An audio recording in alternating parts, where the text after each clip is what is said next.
Once again, Special Counsel Jack Smith has to go to federal judge Eileen Cannon and explain to her the concept of Grymailing, a form of blackmailing whereby a criminal defendant tries to expose national security secrets and information to try to harm the country and to try to extort the government to drop charges against the criminal defendant. And in Donald Trump and his co-defendants, they're engaging in paradigmatic forms of Grymailing, exactly what CIPA, the Classified Information Procedures Act, and exactly what protective orders generally were meant to protect against. And over again, what Donald Trump and his co-defendants try to do, it feels like deja vu because they do this each and every week. You'll probably recall my hot takes from last week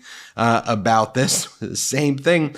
Trump and his co-defendants in the Mar-a-Lago document case for the willful retention of national defense information, which is currently before Judge Eileen Cannon, what they try to do is take the discovery that they get pursuant to the protective order, then they try to attach it to public filings, to publish it on the public docket, and then try to get Judge Eileen Cannon to co-sign it to release this information in public. Now, if this sounds like, hey, Ben, didn't they do this already?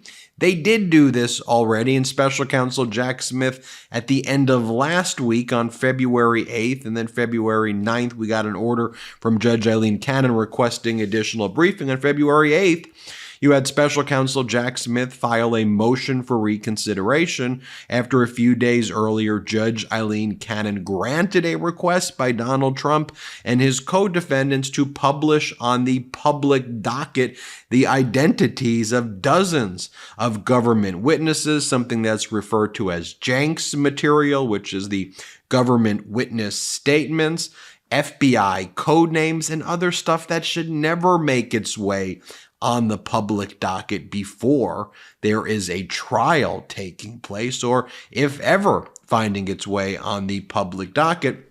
Remember back then, sounds like years ago, last week when Special Counsel Jack Smith filed his motion for reconsideration, he really did it on two grounds. Ground number one, telling Judge Eileen Cannon, look, you're applying the wrong legal standard. You claim that the government had to show that there was a compelling need to keep these names secret or redacted.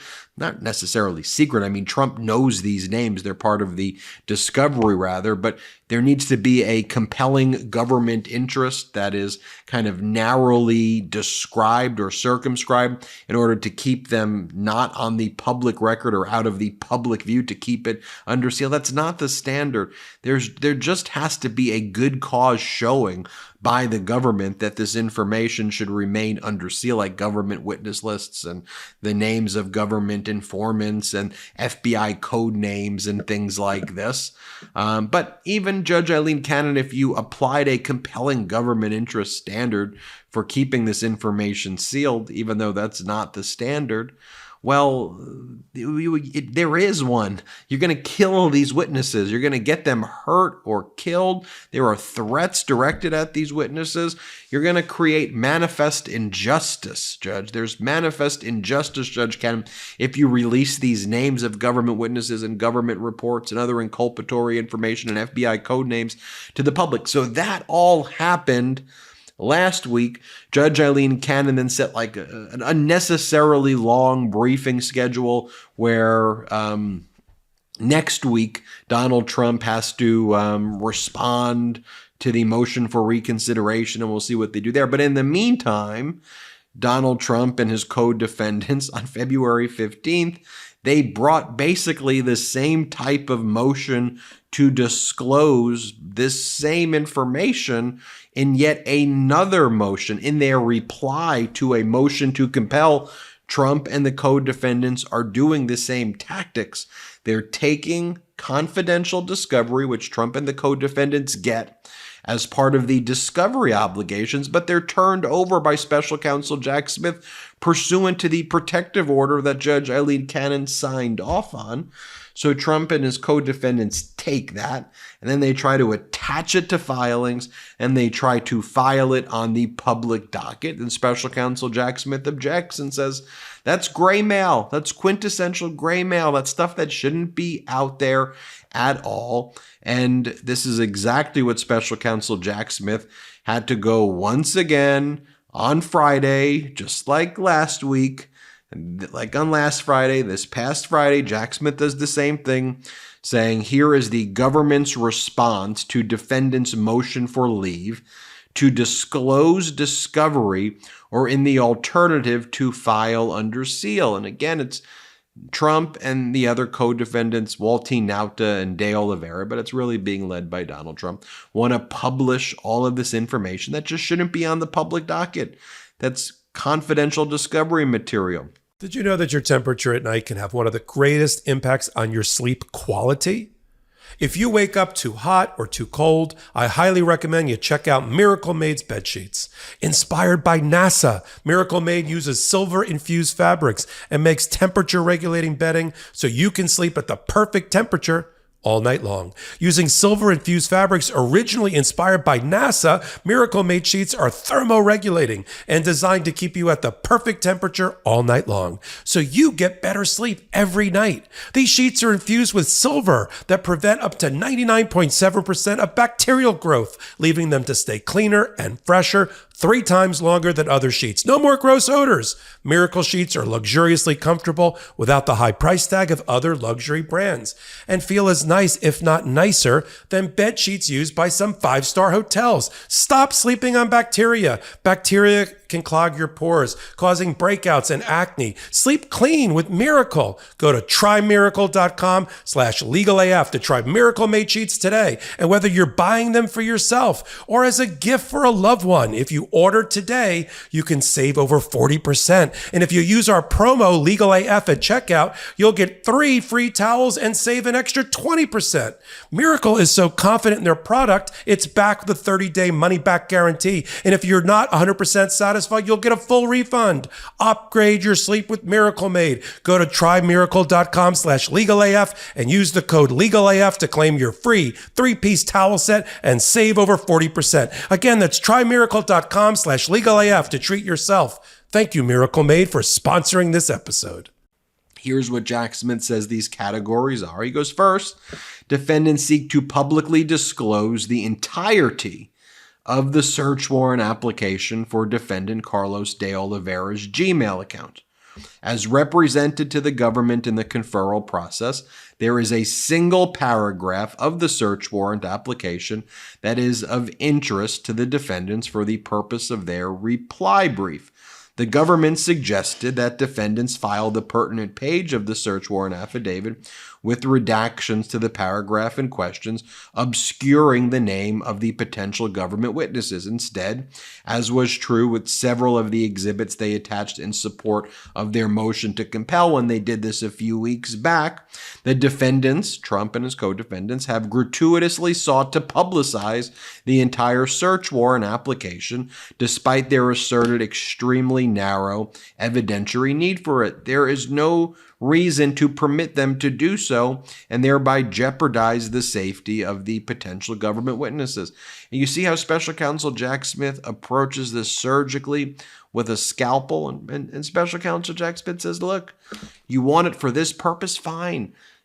Redact the other portions of the search warrant affidavit, and then you can publish on the public docket the one section, but you gratuitously are trying. That's not really what you're doing. What you want to do is you're claiming you want that, but then you want to put all the names of the other government witnesses that are in this search warrant. You want to put that on the public docket because what you're trying to do is harass them and have them threatened. That's what's really up right here. So that's what Special Counsel Jack Smith is telling Judge Eileen Cannon what's going on.